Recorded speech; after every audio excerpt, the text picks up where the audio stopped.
Hello नमस्कार, कशा आहात सर्वजण? मस्त मजेत ना? तर सगळ्यांना दिवाळीच्या खूप खूप शुभेच्छा आणि सगळ्यांच्या घरी फराळ चालू असणारच आहे. तर आम्ही सकाळी बुंदीचे लाडू केले होते आणि संध्याकाळी आता वाजले होते 6-6:30 वाजले होते. म्हटलं आता थोडंसं बेसनचं लाडू वगैरे जे काही पीठ आहे ना, तर ते भाजून वगैरे ठेवून बेसनचे लाडू बनवूया. तर संध्याकाळी आम्ही 6:30 वाजता इथं बेसनचे लाडू बनवायला घेतले, म्हणजे पीठ भाजायला घेतले. तर लाईटच्या शेगडीचा छान वापर होतो इथं. खाली व्यवस्थित येते आणि बसून आपलं पीठ वगैरे असं सगळं भाजलं जातं.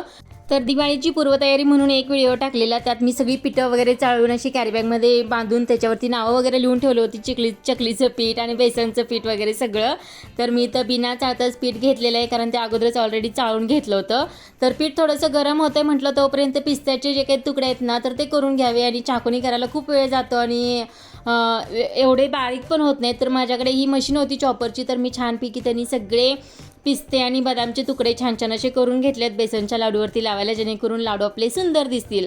तरी त्या अर्चनाकडून थोडंसं भाजून घेतलं. सकाळी बुंदी पाडून पाडून हात दुखत होता, त्यामुळे अर्चना मी असं करत करत बेसनचं पीठ आम्ही सगळं भाजून घेतलेलं आहे. आणि कलरसुद्धा छान आलेला आहे, इथं गोल्डन थोडासा कलर आलेला आहे. आणि थोडंसं पाण्याचा शिपका दिल्यानंतर आपले लाडू आहेत ना, तर ते रवाळदार म्हणतात, म्हणून थोडंसं पाण्याचा शिपका दिलेला आहे. आणि त्यामुळं त्याच्यानंतर मला जायचं होतं थोडंसं जे काही कपडे वगैरे आणले होते ना, तर एक शर्ट बसत नव्हता, तर आम्ही एक्सचेंज करायला गेलो. त्याच्यानंतर शर्ट वगैरे एक्सचेंज करून आलो. येताना थोडीशी शॉपिंग केली आणि फुलं वगैरे काय काय आणायचं होतं, भजी आणायचे होते. आणि दिवाळी म्हटलं की शॉपिंग ही जेव्हा केव्हा बाजारात जाईल तेव्हा काही ना काहीतरी घेऊनच येत असते. तर इथं मला देवघरामध्ये लावायला हे रांगोळीचे जे स्टिकर आहेत तर ते पाहिजे होते, आणि जे आपण उंबऱ्यावरती लावतो ना, तर तेही लावायचं होतं. तर ते सुद्धा मी 2 घेतलेले. आणि त्याच्यानंतर आम्ही मस्तपैकी जेवण करून घेतलं. तोपर्यंत आमचं बेसनचं पीठ आहे ना, तर ते सुद्धा हे झालेलं, नॉर्मल टेम्परेचरला आलेलं, थोडंसं कोमट होतं. आणि हे जे काही लाडू आहेत ना बुंदीचे, तर ते आम्ही सकाळी बनवून घेतले होते. बुंदी वगैरे छान पडलेली आहे. आणि याचासुद्धा व्हिडिओ आपल्या चॅनलवरती अपलोड केलेला आहे. आणि मस्त असे लाडू झाले होते बुंदीचे. 1.5 किलो लाडूचे प्रमाणासहित अगदी व्यवस्थित व्हिडिओ टाकलेले आहे, तर तो सुद्धा तुम्ही जाऊन बघू शकता. आणि ते मिस्टरांनी सुद्धा मला थोडीशी सकाळी मदत केलेली आहे छानपैकी.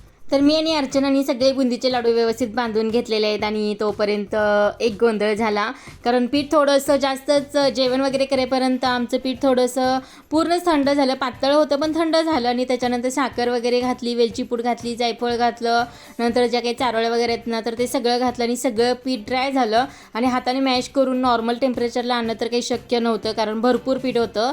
तर अर्चनाने थोडंसं मिक्सरला वगैरे बारीक करून घेतलं. त्याच्यानंतर ते थोडंसं नॉर्मल झालं. त्याच्यानंतर आम्ही काय केलं, गॅसवरती जे काही साखर वगैरे घातलेलं होतं ना, तर ते तसंच पातेलं ठेवलं, थोडंसं गरम केलं, पण अगदी व्यवस्थित लाडू आले. बघा इथं तुम्ही बघू शकता किती छान लाडू आलेत. आणि हा होता आजचा व्हिडिओ. चला भेटू नेक्स्ट व्हिडिओमध्ये, तोपर्यंत बाय बाय.